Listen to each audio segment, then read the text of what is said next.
안녕하세요. 사연 읽어주는 남예입니다. 오늘도 와주셔서 감사합니다. 구독과 좋아요 부탁드리며 오늘의 사연 바로 시작하겠습니다. 안녕하세요.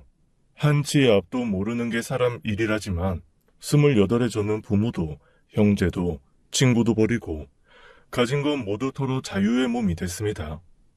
억세고 질긴 인연, 살아선 못 끊어낼 줄 알았는데 집안이 풍비박산 나는 꼴을 보니 결국은 하게 되더라고요. 전 부잣집 아들이라는 꼬리표를 던져버리고 캠핑카 하나 몰고 집을 떠났어요.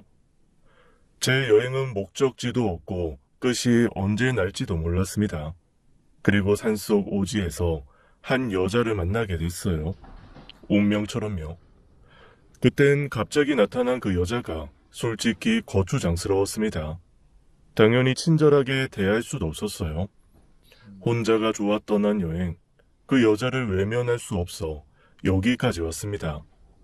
결정적인 그날 밤이 떠오르네요. 그 얘기를 하려 사연을 쓰게 됐어요. 전 엄청난 부잣집에서 태어났습니다. 어려서부터 집안 행사 때 넥타이를 메고 양복을 입었어요. 꼬마여도 맞춤 양복이었고 영화에 나오는 파티는 일상이었죠. 3남매 중 둘째였던 전 어려서부터 볼 걸 못 볼 걸 다 보고 자랐습니다. 우리 집에 많은 건 돈이요, 없는 건 인정, 사람 냄새였어요. 부모님은 집안 행사나 회사에 큰일이 있을 때마다 저희 셋을 주르륵 앞세웠습니다. 엄청 단란한 가족처럼 보였겠죠. 아버지는 어딜 가도 대접받았고 사람들이 머리를 조아렸어요. 돈과 지위, 권력이 있던 아버지는 여자까지 여럿 거느렸습니다. 한마디로 어머니 한 분으로 만족하지 못하셨어요. 아버지의 바람 때문에 어머니 역시 제정신이 아니었죠. 한밤중 부부싸움 소리는 하루가 멀다 하고 들렸습니다. 왜 싸우는지 그 내용까지 적나라하게 다 들렸어요. 이번엔 변호사냐? 그전엔 영화배우 만나더니 왜? 지적인 여자 만나고 싶었어? 청담동 빌라. 그걸 왜 그 여자를 줘? 주기를. 꽃뱀 변호사한테 눈이 뒤집혔어? 이 여편 내가 뭐라는 거야? 그 여자가 어디 꽃뱀이야? 당신이 이렇게 천박하게 구는데 내가 바람을 안 피우고 배겨? 벌어다 주는 돈으로 애들이나 잘 키워. 욕심 사납게 서방 옆자리까지 그칠 생각하지 말고. 억울해서 못 살아. 애초에 사업도 처갓집 돈으로 시작해놓고 뭐? 벌어다 주는 돈? 나도 더는 못 참아. 이판사판 공사판이라고. 오늘 결판을 내. 그렇게 싸우면서도 두 분 절대로 이혼은 안 하셨어요. 그냥 그게 제 삶이었어요. 시키는 대로 전 10대에 외국 유학도 떠났습니다. 학비 비싼 외국 학교에 유학하면서 1년에 몇 억씩 쓰고 요트까지 빌려 외국 친구들이랑 놀면서 몇 천씩 우습게 썼어요. 그러다 외국 생활 질려 한국 대학에 입학했는데 아버지 형은 절 인생 낙오자인 것처럼 무시하더라고요. 형은 아버지 회사 물려받을 야망이 있었고 전 아니었어요. 대학 간 뒤엔 공부도 손 놓게 됐습니다. 학교에선 이런 일도 있었어요. 생전 처음 보는 여자애가 말을 걸었죠. 반갑다. 나 너 아는데. 날 어떻게 알아? 난 처음 보는데. 나 회장님이랑 친해. 회장님이 먼저 말해주던데 너 이 학교 다닌다고. 회장님한테 신세 엄청 지고 있어. 강의 끝났니? 차 안 가져왔으면 내 차 타고 갈래? 뭐? 넌 부끄러움이라는 것도 모르냐? 당장 꺼져. 알고 보니 그 앤 배우 지망생이었고 아버지의 경제적 능력에 기댄 기생충 같은 애였습니다. 그 애가 몰고 다니는 차도 우리 아버지가 선물한 거였어요. 아버진 평생 바람을 못 끊으셨죠. 마치 도박처럼요. 여러 여자 뒷돈 대주고 해외여행도 가면서 소문을 뿌리면서 사셨습니다. 솔직히 아버지라고 부르기 창피할 정도였어요. 어머니도 정신이 병드셨는지 부잣집 사모님들과 어울리면서도 끊임없이 남들과 비교하고 자신의 신세를 한탄하셨죠. 그 옆였네. 얼굴은 호박인 주제에 서방사랑을 독차지한다고? 웃겨 정말. 주 회장 바람기 세상이 다 아는데 자기만 몰라요. 멍청하게. 돈 있는 남자, 바람 안 피우는 남자가 어디 있다고. 어머니, 이제 말씀 좀 가려하세요. 우리도 다 컸는데 막내가 불편해서 밥도 못 먹잖아요. 형은 겉으로는 착한 척하지만 실상은 달랐습니다. 앞에선 고분고분 부모님 말씀 잘 듣는 척했지만 뒤로는 아버지 재산 빼내려고 잔멀리 굴리는 남봉꾼이었어요. 바람도 신나게 피우고요. 아버지 피 그대로 물려받았다고 어머니는 속상해하셨습니다. 정신병자뿐인 우리 집에서 전 여동생과 있을 때 가장 편했어요. 동생 초연이는 어릴 때 당한 교통사고 후유증으로 휠체어에 의지해 살아가고 있었죠. 부모님이 미국에서 살라는 걸 절대 집을 떠날 수 없다고 해서 무산됐고요. 대신 온실 속 공주님처럼 자라 순수하고 착했습니다. 눈물도 웃음도 많고 동화에서 나올 법한 사랑을 꿈꾸는 애였어요.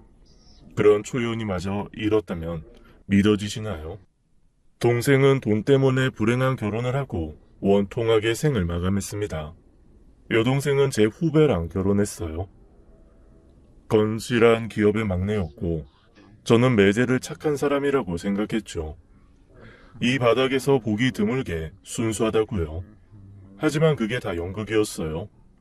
매제는 우리 집 돈을 보고 결혼했고 따로 살림까지 차린 여자가 있었습니다.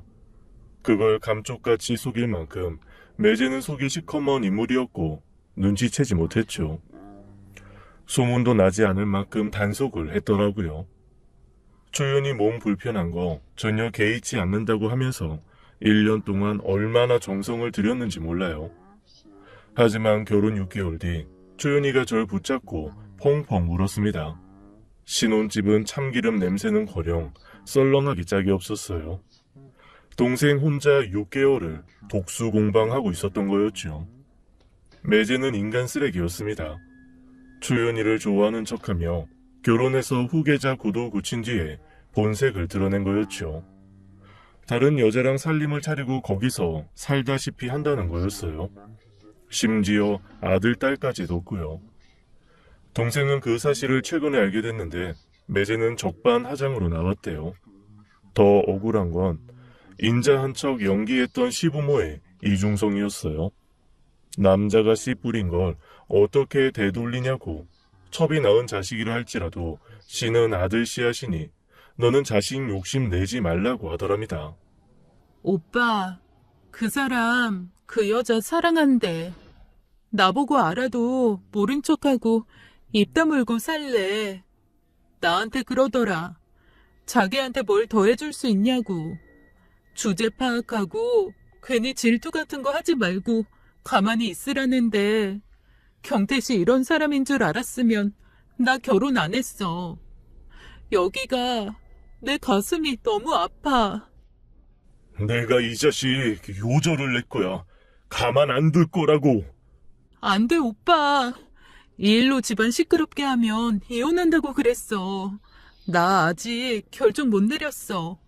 엄마 아빠 뭐라고 하실지 그것도 두렵고. 이혼할지 말지는 조금 더 있다가 결정할게. 그러니까 기다려줘. 저는 피눈물을 삼키며 그 집을 나와야 했습니다. 그리고 며칠 후 일이 벌어졌어요. 초연이가 집에서 숨졌다는 소식이었습니다.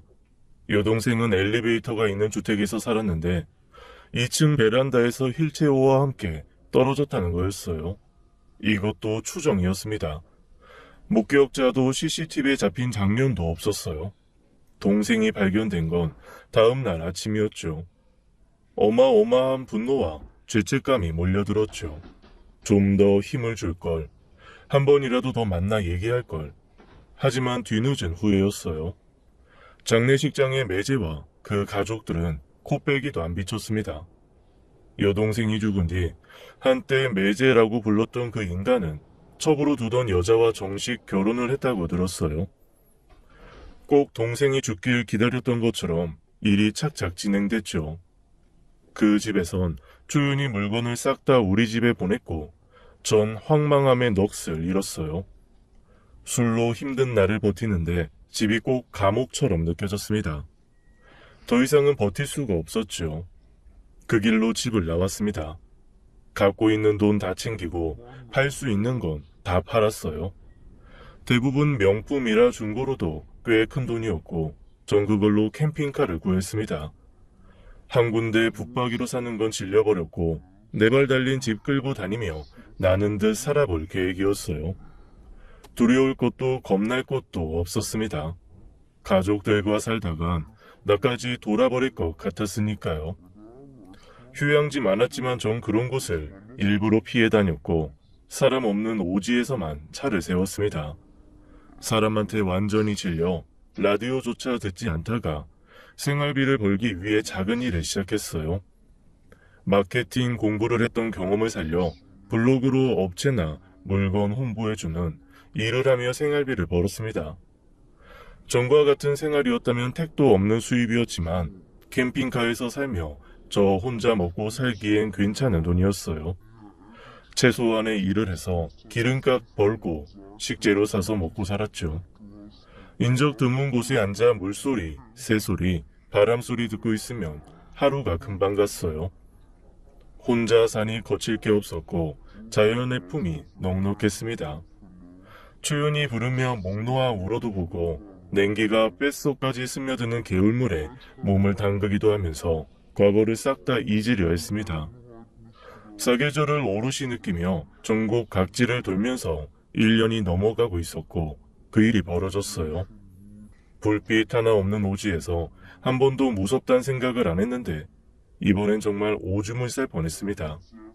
그날도 여기저기 떠돌다 산속 오지까지 가게 됐어요. 주변에 민가도 한 집 없는 곳이었죠. 산에 오르기 전 딱 하나 있는 슈퍼에 잠깐 들렀을 때 한 어르신이 저를 말렸습니다. 설마 산꼭대기까지 올라갈 거냐고 물으시더라고요. 그럴 거라고 했더니 말리시는 거였죠. 2개의 봉우리가 있는데 터가 안 좋은 곳으로 잘못 들면 내려오지도 못하고 몇 날 며칠 산을 헤매게 된다는 거였습니다. 전 알겠다고 대답하고 느낌대로 또 차를 몰아 올라갔어요. 하룻밤 잘 곳을 정했을 때 이미 해가 지려고 해서 얼른 밥을 해먹고 개울가에 씻으러 갔죠. 그날은 땀을 좀 흘려 차디찬 물에 냉수 목욕을 했습니다. 씻고 돌아가려는데 청설모 한 마리가 제 어깨에 쪼르르 올라오는 게 아니겠어요. 드문 일이라 신기하고 귀여워서 가만히 있었더니 이 녀석이 고개를 갸웃거리면서 꼭 집에서 키우는 동물처럼 절 빤히 쳐다보는 거였습니다. 뭐 줄 게 없을까 하다가 마침 바지 주머니에 견과류 봉지가 있었어요. 아몬드 몇 개가 남아있어 줘봤더니 좋아하더라고요. 이 녀석 참 신기하네. 너 사람 안 무서워하는구나. 까만 청설모는 입이 터져라 아몬드를 집어넣더니 땅으로 내려가 또 절 빤히 쳐다보네요. 더 없으니까 집으로 가. 나도 이제 가야겠다. 캠핑카에 도착했을 땐 이미 해가 넘어간 뒤였어요. 깊은 산속이라 칠흑 같은 어둠이었죠. 별 보며 잠들 생각을 하며 캠핑카에 들어간 순간 전 졸도하는 줄 알았습니다. 웬 여자가 캠핑카 침대에서 자고 있었어요. 문 쪽으로 등을 돌리고 누워 있었는데 머리가 엄청 길었고 옷도 희한한 차림이었죠. 귀신이야! 급하게 돌아 나오려는데 테이블 위에 빈 봉지들이 보였어요. 귀신이 과자고 빵이고 먹어 치울 리 없잖아요. 내일 먹으려고 남겨둔 김치 볶음밥까지 싹싹 긁어 먹었더라고요. 차 안엔 흙냄새, 땀냄새가 진동했습니다. 사방이 발자국, 손자국이었고요. 전 이상하다 싶어 그 여자를 지켜보기로 했습니다. 여잔 조용히 코까지 골기 시작했어요. 모르긴 해도 무척 고단한 것 같았습니다. 그래도 이런 깊은 산속에서 사람을 만나다니, 게다가 맨발 흙투성이로 여기까지 왔다는 게 믿기지 않았어요. 큰 대로변에서 이곳까지 들어오는 3시간 동안 사람은 코빼기도 안 보였었거든요. 뭐야? 이 사람이야 귀신이야 진짜 미치겠네. 구미호인가? 얼굴이 안 보여 답답했죠. 그런데 여자가 갑자기 끙끙 앓는 소리를 내며 몸을 돌렸어요. 저도 모르게 괴성이 튀어나왔습니다. 뭐야 당신! 얼굴이 엉망이었어요. 얼마나 맞았는지 퉁퉁 부어올랐고 시퍼런 멍에 피딱지에 긴 머리는 헝클어져 산발이었어요. 보고 있는 제가 아플 지경으로 여자 얼굴은 최악이었죠. 제가 지르는 소리에 여자가 놀라 벌떡 일어났습니다. 무릎을 감싸 안더니 구석으로 몸을 웅크리고 숨더라고요. 모습이 너무 처참했습니다. 저도 모르게 경찰 부르자는 소리가 나왔어요. 사람 맞죠? 아이씨, 얼굴 왜 이래요? 이봐요, 말은 할 줄 알아요? 맞아서 이렇게 된 거 맞죠? 경찰 부릅시다. 아니, 경찰서까지 데려다 줄까요? 누가 이랬어요? 그랬더니 그 여자 제 바지가랑이를 붙잡고 이러는 게 아니겠어요? 살려주세요. 저 좀 살려주세요. 경찰은 안 돼요. 부르면 잡혀가요. 이 차 움직여요? 저 좀 아무 데나 데려가 주세요. 아주 멀리 어디로든 상관없어요. 제발요. 갑자기 왜 이러세요? 무슨 일인지 알아야 할 거 아니에요. 그러더니 갑자기 여자가 위도 단추를 푸는 게 아니겠어요. 눈빛이 제정신이 아니었고 엄청나게 떨고 있었습니다. 원하면 하룻밤 같이 보낼 수도 있어요. 그런 걸 바라는 거예요? 아무래도 좋으니까 제발 여기서 도망칠 수 있게 도와달라고요. 전 기겁하고 여자를 뿌리치며 말했죠. 이럴 거면 내려요. 나 그런 사람 아니라고요. 어디서 그런 말을? 빨리 내려요 당장. 경찰 무서워하는 거 보니까 죄 졌네. 하필 이런 여자가 칠수없게. 빨리 안 나가요. 여자는 눈이 커지더니 손을 싹싹 밀기 시작했습니다. 그 퉁퉁 부은 얼굴에 닭똥 같은 눈물을 흘리면서 애원했어요. 저 그런 여자 아니에요. 너무 간절해서 그랬어요. 이 불 끄면 안 돼요? 그 사람들이 쫓아올까봐 무서워요. 제발 여길 떠나주세요. 네? 부탁입니다. 여자는 애처로울 정도로 사정을 했고 전 갈등했습니다. 복잡한 일에 휘말리기 싫었거든요. 이 여자를 내쫓으면 간단한 일인데 어쩐지 그러기가 어려웠어요. 전 몇 가지 확인을 했습니다. 당신 죄 졌냐? 혹시 경찰에 잡힐 만한 짓 한 거 아니냐? 물었더니 절대로 그런 게 아니래요. 억울하게 붙잡혀 맞아 죽을까봐 그런 거라고 믿어달라고 하더라고요. 일단 여기서 벗어나게 해주면 사정을 다 말하겠다고 어떻게 하면 믿어주겠냐고 울어서 더는 망설일 수 없었습니다. 전 알았다고 여기서 벗어나게는 해주겠는데 대로변에 버스 정류장이 나오면 거기서 내려야 한다고 약속을 받고 차를 움직이기 시작했습니다. 칠흑 같은 어두운 밤, 길 찾기도 어려웠지만 어쩔 수가 없었어요. 여자는 울퉁불퉁한 산길을 내려가는 동안 찍소리도 안 하고 불안해했죠. 얼마나 달렸을까요? 서서히 여명이 밝아오기 시작했습니다. 자정쯤 산속을 나와 몇 시간 동안 비포장 도로를 달려 산길을 내려왔으니 그곳으로부터 꽤 많이 떠나온 거였어요. 뒤를 돌아보니 여자도 꾸벅꾸벅 졸고 있더라고요. 한숨이 나왔습니다. 어째 처음 봤을 때보다 얼굴이 더 부어오른 것 같았어요. 멀찍이 버스 정류장 표시를 보였고 전 차를 세웠죠. 이봐요. 내려요. 버스 정류장이라고요. 네? 아저씨, 여기가 어디예요? 모르겠어요. 나도 처음 온 곳이라.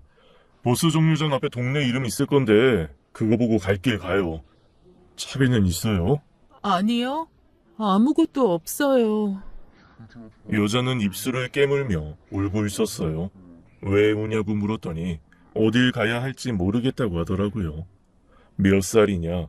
그제야 나이를 물었고 24이라는 대답을 들었죠. 전 2만 원을 주면서 잘 가라고 했어요. 여자는 쭈뼛거리며 캠핑카에서 내렸습니다. 해가 뜨는 그 시각 먼지 풀풀 날리는 시골 버스 정류장엔 그 여자뿐이었습니다. 멀리서 봐도 정말 못 볼 꼴이었어요. 낡은 셔츠와 고쟁이엔 흙물이 들어있었고 멍투성이 얼굴을 하고 불안한 얼굴로 두리번거리고 있었죠. 제 정신이긴 한 건지 전 자리를 뜰 수 없었습니다. 버스 타는 것까지 보고 가려고 했는데 30분이 지나도록 버스 한 대도 지나가지 않았죠. 결국 전 다시 그 여자 앞으로 차를 몰았습니다. 다시 타요. 못 봐주겠으니까.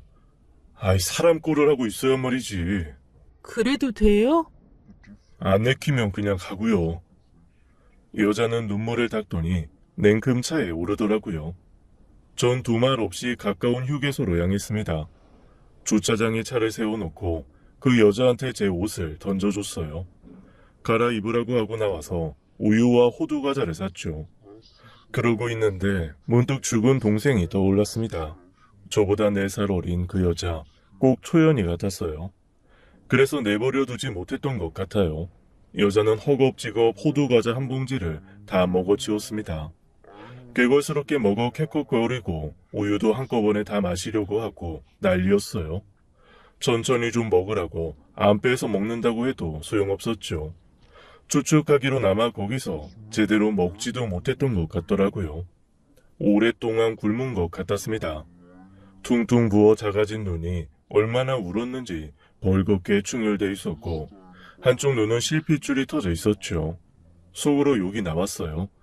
사람을 얼마나 괴롭혔으면 이렇게 된 건지 속상했습니다. 저 말없이 차를 몰기 시작했어요. 지난밤 발견된 그곳으로부터 무조건 멀리 달리기 시작했죠. 서너 시간 뒤 전 캠핑카를 바다가 보이는 소나무 숲 안쪽에 세웠습니다. 여자가 제 눈치를 보더라고요. 캠핑카에서 내쫓길 줄 알았던 것 같습니다. 좀 망설이다 물었어요.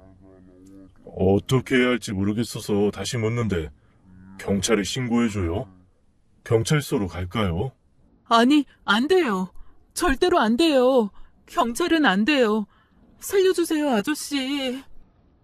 알았어요. 무슨 말인지 알았으니까 침착해요. 그럼 어떻게 된 건지 그 이유나 들어봅시다. 그 오밤중에 그 산을 왜 있었던 거예요? 여자는 망설이다 어렵게 말을 꺼냈습니다. 어젯밤 거기서 산 하나 넘으면 마을이 하나 있어요. 주변이 다 산이고 그 안에 폭 들어간 곳이에요. 아주 작은 마을이죠. 사는 사람도 몇 안 되고 그나마도 다 친인척이었어요. 집이 거긴데 도망 나온 거예요? 거긴 집이 아니라 그냥 지옥이었어요. 저 남편한테 맞아서 이렇게 된 거예요. 정말 죽을 각오로 목숨 걸고 도망쳐 나왔어요. 이번에 잡히면 정말 끝이었거든요. 여자의 발엔 물집이 잡혀 있었어요. 그녀는 바지를 들어 올려 다리 곳곳의 멍과 맞은 자국들을 보여줬습니다. 팔과 등 배에도 흔적이 많다고 하더라고요. 결혼도 강제로 한 거나 마찬가지라고 했습니다. 더 구체적으로 말을 안 하는데 꼭 팔려간 느낌이었어요. 분노가 치밀었습니다. 말리는 사람도 없었어요? 이 사람을 이 지경이 되도록. 말리기는커녕 제가 도망칠 때마다 사람들한테 붙잡혀왔어요. 그런 날은 더 맞았죠. 독하게 때리더라고요. 정신 차려야 한다면서. 시어머니는 물론이고 마을 경찰, 부녀회장, 이장부터 시작해서 다 한통속이었어요. 뒤에 이어진 얘긴 더 참혹했습니다. 도망이 실패해 다시 잡혀오면 남편이란 작자가 3일을 굶기고 잠을 안 재웠다고 하더라고요.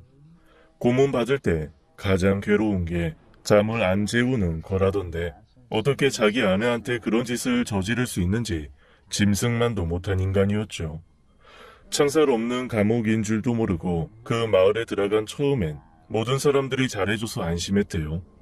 홀 시어머니부터 이후까지 마을에 젊은 사람이 오니 생기가 돈다면서 간쓸게 다 빼줄 것 같이 굴었지만 본색을 드러낸 건 남편이 처음 폭력을 행사한 뒤였다고 했습니다. 여자는 망설이며 말을 이어갔어요. 그 사람 매일같이 잠자리를 요구했어요. 아무리 부부라지만 그건 너무 힘들었어요. 낮에 종일 밭일에 농사일에 살림까지 하느라 힘에 부쳤고 쉬는 날은 하루도 없었죠. 남편은 술을 좋아하는 사람이었어요. 술 냄새도 싫었고 처음 딱 한 번 싫다고 했더니 그때 폭력을 쓰더라고요. 술에 취해서 눈이 돌아서 꼭 죽일 것처럼 덤비는데 아직도 그때 일이 꿈에 나와요. 너무 충격적이어서. 믿을 수 없는 얘기였습니다. 이 여자 뼈밖에 없었어요. 한 줌도 안 될 것 같은 팔목과 허리에 마른 체격이었죠. 남자의 폭력 누구라도 감당할 수 없겠지만 눈앞의 여자에겐 더 고통스러웠을 거란 생각이 들었습니다. 게다가 남편의 폭력 속에 아이를 잃었다고 하더라고요. 차라리 잘된 일 아니냐는 여자의 목소리엔 슬픔과 괴로움이 묻어 있었죠. 남편의 폐악질은 갈수록 더해졌고 시어머니부터 동네 사람들 모두 나중엔 여자의 고통을 당연하게 생각하고 일부러 외면했대요. 캠핑카에 숨어든 전날까지도 그런 일을 겪고 심하게 맞아 방에 기절해 있었다고 했습니다. 그런데 시어머니라는 사람이 일어나라고 발로 차더래요. 기막히게도 산나물 해오라고 소쿠리를 던지더랍니다. 그게 사람입니까? 초죽음 된 사람 병원에 데려가야지 뭐 산나물이요? 원래 그런 분이었어요. 전 그냥 집안 가구 같은 거였고요. 필요할 때 써먹는. 엉망이 된 얼굴로 제대로 걷지도 못해 엉금엉금 방을 기어 나오는 며느리를 보고도 시어머니라는 여자는 이렇게 말했대요. 맞을만 하니까 맞은 거 아니냐. 계집 주제에 사내가 원하면 백날이고 천날이고 응해줘야지. 어젯밤 다 들었다. 건방진 것. 넌 맞아도 싸. 난 우리 아들 여자한테 설설 기는 꼴 죽어도 못 본다. 감히 도망칠 생각 말고 딱 죽었다 생각하고 살아. 니까지 어딜 가서 뭘 할 건데, 어? 산나물이나 한 소쿠리 캐와. 흐느껴 울던 여자는 더는 안 되겠다고 차라리 죽는 게 낫지 여기선 더 이상 버틸 수 없다고 생각했대요. 젖 먹던 힘까지 쥐어짜 뒷산으로 올라가는 척하면서 미친 듯이 도망을 쳤다고 했습니다. 다리가 아파 못 걸으면 네 발로 기어서 올랐대요. 그녀의 손톱 밑에는 흙이 새까맣게 껴 있었고 손바닥도 다 긁힌 상처였죠.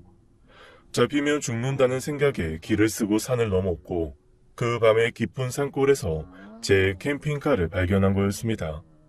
사람이 있으면 어떡하나 걱정할 겨를도 없이 캠핑카에 뛰어들었고 허겁지겁 눈에 보이는 걸 먹고 잠이 든 거였어요. 저를 보자마자 도망가게 해달라고 매달렸던 거였고요. 얘기를 다 듣고 나니 해가 중천에 떠 있었습니다. 이글거리는 태양 아래서 오히려 전 한기가 돌았어요. 사람이 악해도 이렇게 악할 수가 있을까요? 때리고 괴롭혀 죽음까지 각오하게 만든 그 치들을 인간이라고 할 수 있을까요? 눈앞의 여자가 너무 가여워 무슨 말을 꺼내야 할지 모르겠더라고요.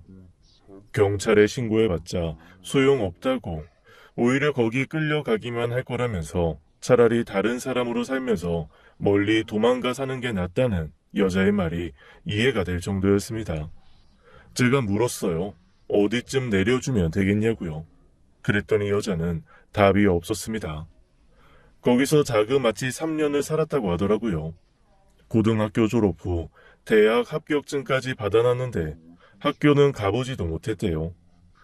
세상 물정을 몰라 어디서 뭐라고 살아야 할지 모른다면서 눈물을 흘렸습니다. 말 못할 고초가 많았을 그녀를 더 힘들게 하고 싶지 않았어요. 어딜 내려준다 해도 같은 일을 당하지 않을 거라는 보장이 없었으니까요. 저도 모르게 이 말이 튀어나왔죠.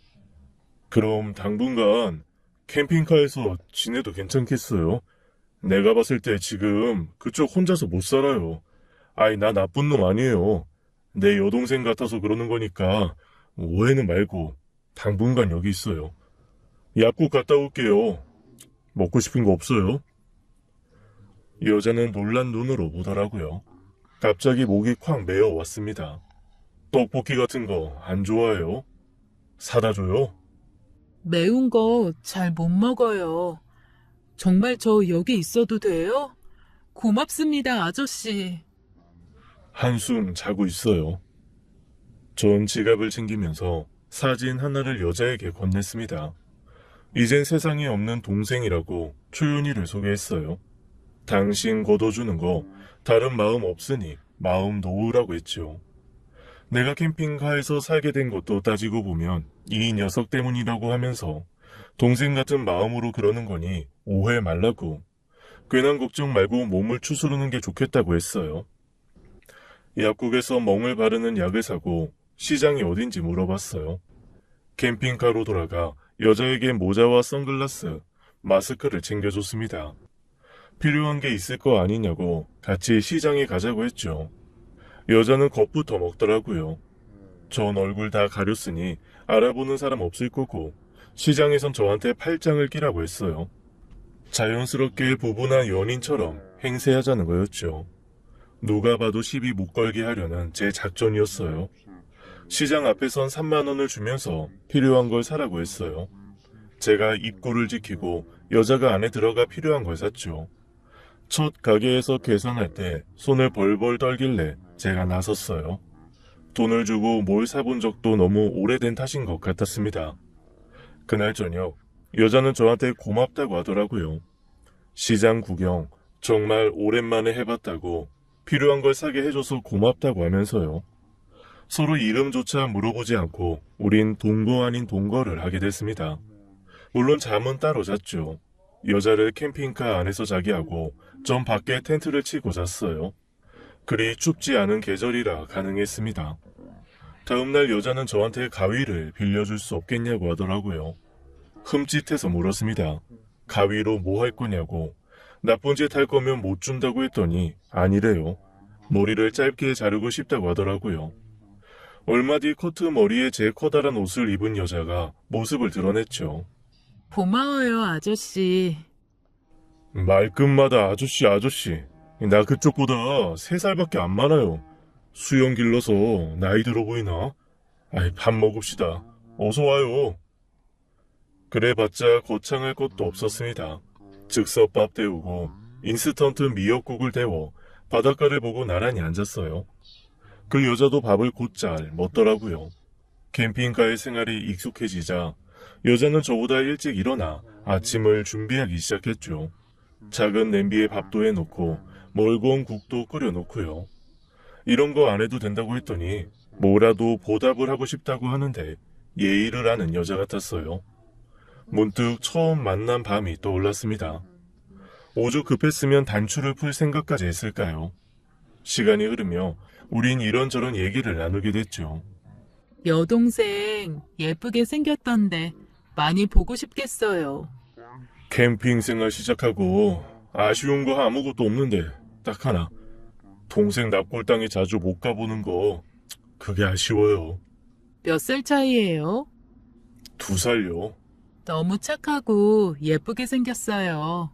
그쪽이랑도 많이 닮았고. 동생 없어요? 여자는 고개를 저었습니다. 슬쩍 연락할 부모 형제나 친척 없냐고 물었더니 답이 없어요. 그럴 만한 사정이 있겠거니 더는 묻지 않았죠. 시간이 흐르며 여자의 얼굴에서 붓기가 빠졌습니다. 멍도 조금씩 빠지고 본래 얼굴이 돌아오는 것 같았죠. 피차 어색한 사이에 얼굴빤히 볼 일은 없어서 어쩌다 눈이 마주쳐도 시선을 피하곤 했는데도 인상이 참 좋더라고요. 얼굴이 원래대로 돌아오면 빼어난 미인일 것 같았습니다. 저도 여자와 함께 지내면서 면도도 하고 머리도 빗기 시작했죠. 사람을 피해 여기저기 다녔지만 누군가의 시선을 느끼면 서로 약속이나 한 듯 팔짱을 끼고 다녔어요. 그마저도 몇 번 안 되는 일이었지만 여자의 다급함이 느껴졌습니다. 아주 멀리 왔다고 안심을 시켜줘도 여자는 가끔 악몽을 꾸는지 자다가도 벌떡 일어나곤 했어요. 한번 깨면 도통 잠이 들지 못해 괴로워하는 것 같더라고요. 그때마다 전 제 얘기를 하나씩 꺼냈습니다. 10몇 살에 도망치듯 떠난 외국 유학 얘기부터 아버지의 바람, 어머니의 정서적 학대, 초윤이의 억울한 죽음까지 응어리진 이야기를 하기 시작했어요. 여잔 제 얘기에 울고 웃고 놀라워했습니다. 돈이 많으면 불행한 일은 안 당하는 줄 알았대요. 바보 같은 생각이라는 거 제 얘기 듣고 알았다며 초윤이 얘기에 정말 가슴 아파했습니다. 한 번은 또 외국 유학은 어떻게 하면 갈 수 있는지, 풍경은 어떤지 그런 것도 묻더라고요. 돈이 많으면 다른 건 몰라도 외국 여행은 꼭 한번 해보고 싶었어요. 그거 알아요? 백야라고. 밤에도 해가 지지 않는 나라도 들어봤죠? 전 거기 꼭 가보고 싶어요.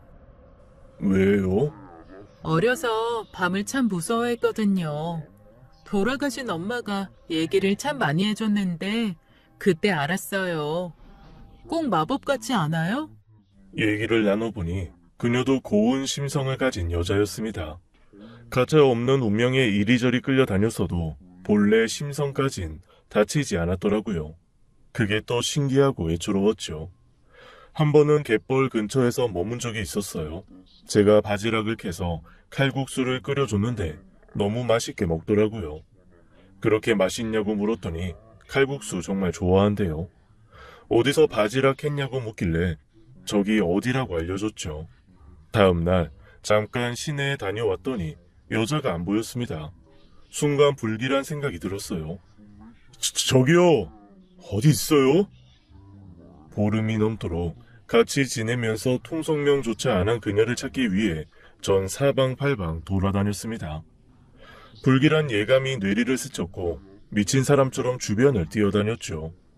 말 없이 떠났나? 혹시 붙잡혀 간 건가? 화가 나고 불안해 견딜 수가 없었습니다. 누구한테 물어볼 수도 없고 쩔쩔 매다 백사장에 엎어져 욕을 하고 있을 때였어요. 누군가 제 곁에 다가오는 게 느껴졌죠. 왜 여기 있어요? 무슨 일 있어요? 고개를 들어보니 챙이 넓은 일모자로 얼굴을 다 가린 여자가 눈만 깜빡거리며 저를 쳐다보고 있었습니다. 보니까 작은 비닐에 바지락이 한가득이었고 장화엔 뻘이 잔뜩 묻어 있었어요. 이까지 바지락 때문에 사람을 이렇게 놀래켜요? 붙잡혀간 줄 알고 얼마나 놀란 줄 아냐고요. 미안해요. 난 그저 칼국수 끓여주려고.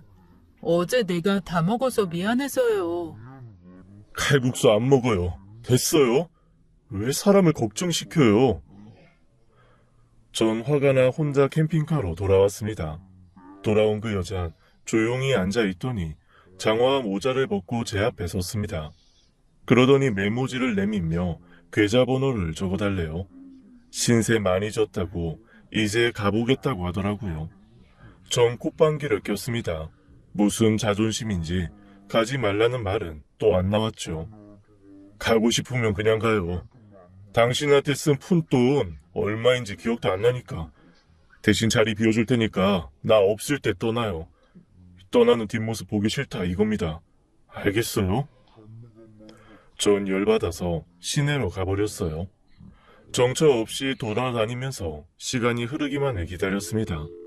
다짜고짜 왜 화를 냈는지 제가 절 이해 못하겠더라고요. 하지만 이미 엎질러진 물이었습니다. 이제 멍도 다 빠져 여자의 얼굴은 정상으로 돌아와 있었어요. 예상대로 눈에 띄는 미인이었죠. 어딜 가든 그 얼굴 가리고 다녀야 할 텐데 아니면 눈에 확 띌 텐데 걱정이 앞섰지만 그런 걱정하는 제가 너무 못나 보였어요. 한동안 끊었던 소주 반병을 마시고 터덜터덜 캠핑카로 돌아왔습니다. 이제 다시 혼자 여행을 계속해야겠죠. 벌써부터 텅 빈 마음이 너무 허전하고 괴로웠어요. 그런데 멀리 보이는 캠핑카에 불이 켜져 있었습니다. 가느다란 연기도 피어오르고요. 컹컹거리는 개 짖는 소리도 들리고 분위기가 심상치 않았죠. 저도 모르게 뛰기 시작했어요. 숨이 턱에 차도록 달려가 보니 여자가 들개들과 대치하고 있었습니다. 방어한다고 기다란 봉 하나 들고 무서워 벌벌 떨고 있더라고요.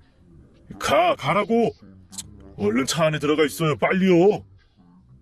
여자 얼굴은 눈물이 범벅이 돼 있었고 전 송곳니를 드러내는 들개들을 한참 후에야 내쫓을 수 있었습니다. 저 없을 때 혼자 저녁을 한다고 밖에서 고기 굽고 된장찌개 끓이던 중에 들개들이 몰려든 거였어요.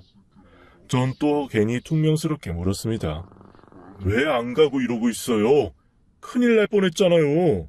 그쪽 화난 상태에서 떠나고 싶진 않았어요. 이해 안 되겠지만 그냥 오늘은 같이 이거 먹어요. 내가 된장찌개 끓였어요. 아까 그 바지락 넣고. 고기는 다 탔네. 아깝게. 내심 너무 고맙고 반가웠습니다. 그 된장찌개 머리카락이 쭈뼛 설 만큼 너무 맛있었어요.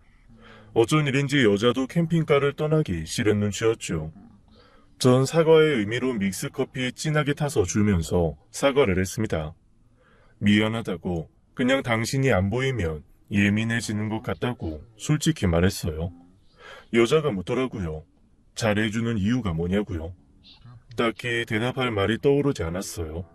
쑥스러워서 속마음을 제대로 얘기할 수 없었던 것 같네요. 사실 전 그녀를 좋아하고 있었습니다. 그렇게 돼버렸다면 이해하실까요? 자려고 누우면 그녀의 얼굴이 아른거렸고 캠핑카에서 잠을 설치는 것 같으면 저도 눈이 번쩍 떠졌어요. 안 보이면 불안하고 눈앞에 있으면 안심되고 늘 그녀가 안전했으면 했고요. 그날 우린 더 가까워졌고 서로의 이름을 알게 됐습니다. 통성명 하지 말자는 것에 둘 다 동의했는데 이젠 더 이상 그럴 수 없었어요. 그녀 이름은 수정이었죠.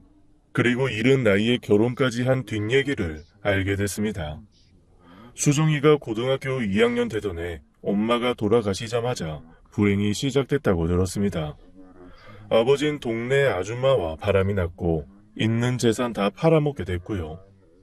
추억에 깃든 집에서 나와 반지하 단칸방에서 지내면서도 수정인 그 지역의 국립대학 간호학과에 붙었다고 했습니다. 어려운 상황에서도 돌아가신 엄마 생각하며 열심히 살려고 했는데 아버지가 사귄 여자 때문에 불구덩이에 뛰어들게 됐다는 거였어요. 그 여자는 수정이를 미인 대회에 나가라고 부추겼다고 했습니다. 대학 등록금을 내줄 테니 일단 나가보라고 해서 엉겁결에 나갔고 뛰어난 외모에 입성까지 하게 됐고요. 그런데 이후 이상한 일이 시작되는 거였죠. 지역 유명 인사 회식 자리, 골프 모임 뒤풀이에 자꾸만 불려 나갔대요. 학교엔 가지도 못하게 하고 남자들 술자리에 자기를 밀어넣는 상황에 힘들어하던 중 아버지와 그 여자가 야반 도주를 해버렸다는 걸 알게 됐고요. 동네 사람들도 사기로 해먹고 둘이 날라버린 거였습니다. 사람들이 몰려와 너라도 돈 내놓으라고 괴롭히던 그때 한 중년 여인이 찾아왔다는 거였어요. 네 아버지한테 돈 꿔주고 못 받았지만 상황 딱하니 빚독촉 안 하겠다. 대신에 자기 아들과 결혼을 하는 게 어떻겠냐. 동네 사람들 빚도 일부 갚아주겠다. 우리는 먹고 살만하고 넌 오갈 데 없는 처지 아니냐. 자기랑 같이 가자고 하더랍니다. 너 여기 있어봤자 평생 부모 빚 갚고 살아야 하는데 차라리 나랑 가자. 지금까지 초년고생했다 치고 우리 집에서 호강하며 살면 돼. 우리 아들 너보다 나이 1살 많고 아주 잘생기고 능력 있는 청년이야.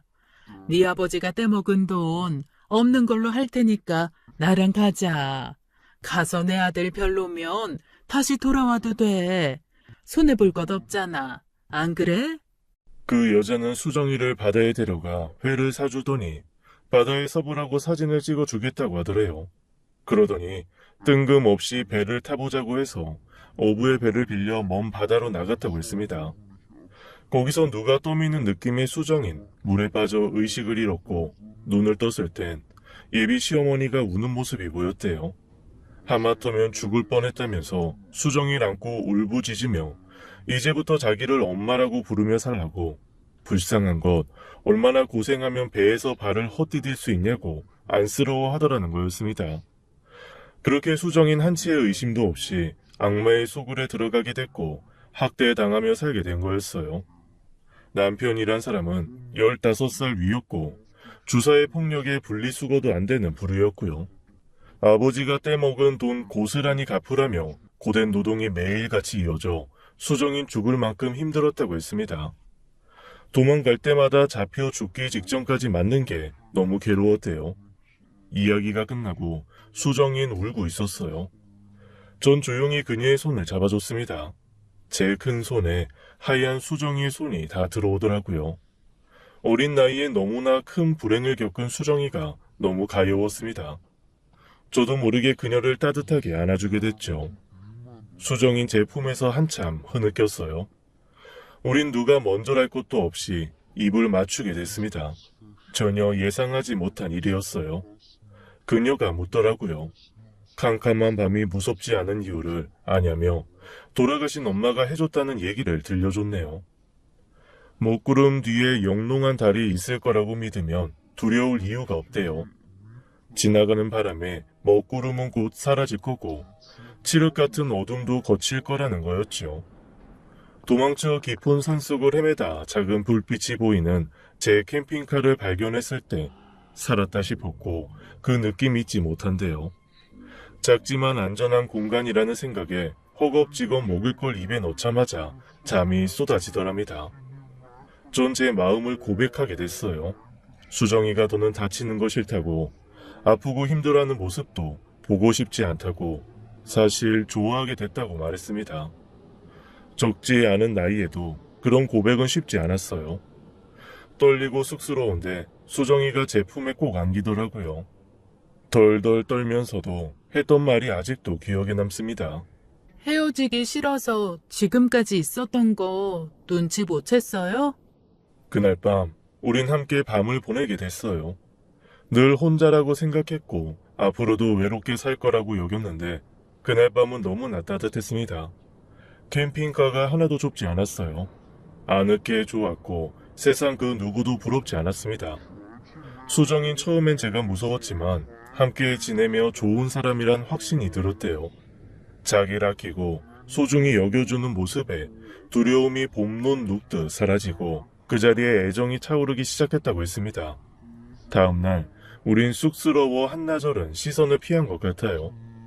그 뒤론 일사천리였죠. 어딜 가도 둘이 함께였고 곳곳을 누비며 자유롭게 살았어요. 강원도, 제주도, 거침없이 캠핑카를 몰았고 경치 좋은 곳에선 원하는 만큼 지냈죠. 늘 혼자 다니다 사랑하는 여인과 함께 지내니 그것 또한 행복이더라고요. 우린 연인처럼 친구처럼 매 순간을 함께 했습니다. 전 캠핑카로 세계 여행을 가보는 거 어떻겠냐고 했어요. 그렇게도 할 수 있냐고 수정이가 놀라더라고요. 여권을 만들어야 하는데 그게 걱정이었죠. 그런데 뜻밖의 일이 벌어졌습니다. 수정이가 임신했다는 걸 알게 된 거였어요. 평소 좋아하던 짜장라면을 끓여줬는데 냄새를 맡자마자 못 먹겠다고 하더라고요. 처음엔 어디 아픈 줄 알고 걱정했다가 임신 사실을 알고는 뛸 듯이 기뻤죠. 함께 산부인과에 가서 아기 심장 소리를 들었을 땐 제 심장이 터져 나갈 것만 같았습니다. 임신 중기에 접어들면서 캠핑카로 계속 이동하며 사는 건 무리다 싶었어요. 저흰 작은 동네에 터를 잡고 거기서 살아가기 시작했습니다. 작지만 싱크대와 부엌, 거실 방까지 다 있는 온전한 집이었어요. 신혼부부요? 잘 어울리네. 선남 선녀구만. 네, 이 사람 지금 임신 중이어서요. 잘 좀 부탁드립니다. 아유, 그래? 입덧은 끝났고? 먹고 싶은 거 있으면 말해. 임신해서 먹고 싶은 거 못 먹으면 애기는 짝짝이 된다는 말 들어봤어? 아내는 낯선 사람과 말을 잘 못해서 늘 제가 앞에 나섰어요. 캠핑카는 담벼락에 세워놓고 소꿉놀이 하듯 살아가기 시작했죠. 출산 예정일을 보며 전 고민에 빠졌습니다. 혼자면 얼마든 없이 살아갈 수 있었지만 이제 아이까지 태어나는데 가장으로서 남자로서 저 자식한테 해주고 싶은 게 생기더라고요. 결국 수정이에게 털어놓게 됐죠. 아무래도 돈이 좀 필요할 것 같아. 곧 아기도 태어나는데 언제까지 동네 어른들 도움만 받을 순 없잖아. 설마 자기 가족들 만나려고? 억지로 그러지 않아도 돼. 우리 지금까지도 잘 해왔잖아. 캠핑카에서 지내다가 집까지 생겼는데 난 하나도 겁 안 난다 뭐. 그렇게 말해줘서 고마운데 나 사실 결정했어. 서울에 좀 다녀올게. 근데 자기 혼자 있을 수 있겠어? 그러자 아내는 제 팔을 붙잡았습니다. 어딜 가도 함께 가겠다며 서울에 같이 가자고 하더라고요. 전 사실 알고 있었어요. 아내는 여전히 마음 한켠 불안해하고 있었고 어떻게든 아내의 일을 저 또한 마무리 지어주고 싶었습니다. 그런데 어떤 방식으로 해야 할지 고민이 됐어요. 여러 이유로 변호사를 찾아보자 했던 것이고요. 결국 전 아내와 함께 서울로 향했습니다. 우리의 캠핑카에 임신한 아내의 자리를 넉넉하고 안전하게 만들어줬어요. 태어나 처음 서울에 와본 아내는 연신 신기하다 난리였죠. 서울만 봐도 이렇게 좋아하는데 해외를 가면 얼마나 좋아할까 싶었죠. 그리고 우리 집 일을 봐주던 변호사와 만났습니다. 처음 변호사는 절 알아보지 못하더라고요. 캠핑카를 몰고 사라진 지 2년이 넘는 동안 전 많이 변해 있었습니다. 깡 마르던 몸엔 살이 붙었고 턱수염도 길러 나이도 많아 보였죠. 편안한 옷차림에 흙 묻은 등산화, 덥수룩한 장발의 절 그냥 지나치더라고요. 김 변호사님, 누구시죠? 저예요, 심재영. 아이고, 왜 이렇게 변했어요? 같은 사람 맞아요. 변호사님도 배가 더 나오셨네요. 관리 안 하시나 봐요. 그간 어디서 어떻게 살았냐고 물어서 솔직히 대답했죠. 혼자 몸으로 캠핑카 끌고 전국을 다녔다고요. 이제 세계 일주를 떠나고 싶은데 혹시 내 앞으로 된 돈이 있냐고 물었습니다. 아내의 일도 물어보려던 찰나 변호사가 부모님 얘기를 꺼냈어요. 이럴 때가 아니에요, 지금. 회장님 사모님 소식 모르시죠? 그리고 듣게 된 소식에 큰 충격을 받았습니다. 아버지는 이미 세상을 떠난 뒤였어요. 외국의 호텔에서 비명 행사하셨다는 소식이었죠. 어머니 그 소식을 듣고 쓰러지셔서 뇌졸중으로 병원에 계셨고요. 형은 얼마 전 교도소에 들어갔다는 얘기까지 듣고 전 할 말을 잃었습니다. 그동안 어떻게든 연락을 해보려고 했지만 누구도 제 소식을 알지 못해 힘들었다고 하더라고요. 그도 그럴 것이 전 핸드폰조차 없었습니다. 탐욕스러운 가족에게 닥친 불행은 초연히 일이 끝이 아니었던 거였어요. 임신한 아내에게 뭐라 말을 해야 할지 막막했죠. 아버진 돌아가신 뒤고 어머니가 병원에 계시다고 했더니 아내는 저만 괜찮으면 같이 가보자고 하더라고요. 그렇게 치장하기 좋아하시던 어머니는 환자복을 입고 쓸쓸히 누워 계셨습니다. 제가 임신한 아내를 보여드리니 말도 못하시고 눈물을 흘리셨어요. 전 그토록 미워했던 어머니 앞에 무릎을 꿇고 오열했어요. 2년이 넘는 동안 집안은 완전히 해체돼 있었습니다. 결국 전 아버지 회사를 물려받게 됐어요. 이미 내리막길을 걷고 있었지만 규모를 축소해 운영해 나갈 수밖에 없었죠. 전 초연이의 납골당에 혼자 찾아가 봤습니다. 사진 속 동생을 보니 눈물이 고였어요. 초연아, 오빠 왔다. 그동안 잘 있었어? 새언니 생긴 거 알지? 뱃속의 아기도. 오빠 도와줘, 초연아. 나 다시 돌아오게 됐어. 회사 일 준비하며 변호사와 아내의 일도 상담을 했죠. 알고 보니 아내는 사망한 사람으로 되어 있었습니다. 기가 막힌 일이었죠. 아내의 친부와 내연녀가 수정이를 그 파렴치한 모자에게 팔아넘기며 사망 신고를 한 사실이 뒤늦게 확인됐어요. 산골에 갇히기 전 바다에서 빠질 뻔한 사고를 실종사고로 위장해 신고하고 그 후 1년이 되는 시기에 사망 신고를 한 거였죠. 산골의 시모는 그렇게 수정의 평생 가둬두려고 했던 거였습니다. 참 지독한 사람들이었어요. 하지만 주민등록번호를 다시 만드는 과정에서 아내는 다시 태어난 것 같다고 했습니다. 지난날의 나쁜 일 다 없어진 기분이라고요. 그렇게 말해주니 정말 고마웠습니다. 도박장에서 발견된 수정이의 친부는 그 후 오래 살지 못했어요. 도망자로 살면서 피폐해진 몸으로 길에서 돌아가셨다고 전해 들었죠. 자업자득인 셈이었습니다. 진작 친부와 헤어진 내연녀는 추한 몰골로 수정이 앞에서 무릎을 꿇었어요. 수많은 사기 행각으로 늦은 나이에 교도소에 갈 신세였죠. 수정아, 예정을 생각해. 내가 너한테 잘해줬던 것도 있잖아. 내 덕분에 너 홍시 아가씨 대회에도 나가고 좋은 일도 많았지. 너 없을 때 내가 네 아버지 많이 굳어줬다? 그건 사실이야. 아니, 내가 그 양반 때문에 손해본 게 얼만데. 제발 내가 이 나이에 교도소에서 늙어 죽어야겠니? 한 번만 살려줘. 내가 이렇게 빌게. 당신 얼굴 마주하는 것도 치가 떨려. 나 당신 때문에 대학 문턱에도 못 가보고 차라리 죽는 게 낫다 싶을 정도로 험한 일 당했어. 나 절대로 용서 못해. 나한테 용서를 빌려거든. 내가 당한 거 고스란히 당해봐야 돼. 멀쩡한 애한테 무슨 짓을 했는지 겪어봐야 안다고. 감옥에서 평생 썩길 바래. 앞으로 볼 일 없을 거야. 또 나쁜 짓을 일삼던 깊은 산골의 모자는 법의 심판을 받게 됐어요. 수정이가 없어지자 못된 시몬은 또 다른 여자를 속여 며느리로 들였고 그 여자가 도망쳐 나와 나라에서 운영하는 쉼터로 몸을 숨긴 거였죠. 한 언론에서 그 여자의 사연을 제보받아 취재가 시작됐고 수많은 이들의 공분을 사서 모자는 결국 체포됐습니다. 그 동네 사람들도 통째로 비난을 받게 됐고요. 해묵은 일들이 하나둘 정리되는 걸 보면서 묘한 기분이 들더라고요. 세상에 영원한 건 없다는 말 실감했습니다. 차차 아내와 전 안정을 찾아갔어요. 30도 되기 전에 가정을 꾸릴 거라는 상상 한 번도 못 해봤는데 어느새 전 가장이자 남편, 아빠가 되어 있었죠. 전 아내와 도시에 집을 마련하게 됐어요. 오랜 고민 끝에 내린 결정이었습니다.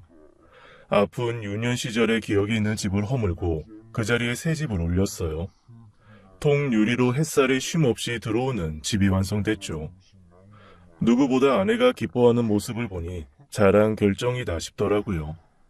물론 시골의 작은 집도 가끔 갑니다. 주변 땅을 사서 그곳에도 아늑한 별장을 만들었어요. 큰딸에 이어 둘째 아들도 연년생으로 나와서 가끔 머리 씻기러 가곤 합니다. 제 전폭적인 지원 아래 아내는 다시 간호대에 들어가 공부를 시작했어요. 학위를 따는 그 눈물겨운 노력 속에서도 아내는 너무 행복해했죠. 하고 싶던 공부였다며 좋아하는데 말릴 수도 없었습니다. 졸업하면 취직해서 월급을 받아보고 싶다는데 처음엔 그냥 하는 말인 줄 알았어요. 그런데 정말 실천을 하는 아내를 보고 놀랐습니다. 보면 볼수록 매력 있는 사람을 볼매라고 한다고 하죠. 수정이가 바로 그런 사람이었어요. 아이들 제법 큰 뒤로 네 식구는 자주 캠핑을 떠나게 되네요. 그때와는 달리 아내와 제가 교대로 차를 몰곤 합니다. 우린 캠핑 도사가 됐어요. 또 내년엔 아내가 꼭 보고 싶다던 백야를 보러 갑니다. 밤에도 해가 지지 않는 나라에 지금도 가고 싶냐고 물었더니 아내가 배시시 웃네요. 사람인이라는 한자가 사람 둘이 서로 기대 서 있는 모양이라죠. 홀홀 단신 떠난 여행에서 아내를 만나 지금껏 서로 사랑하며 사는 게 때론 여전히 꿈만 같습니다. 돈도 아끼는 가족이 있고 사람답게 사니 제대로 굴러가는 것 같아요.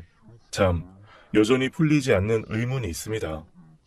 개울가에서 제 팔을 타고 오른 청설모는 어디서 온 걸까요? 그 전에도 뒤에도 같은 일은 한 번도 없어 더 신기하게만 느껴지네요.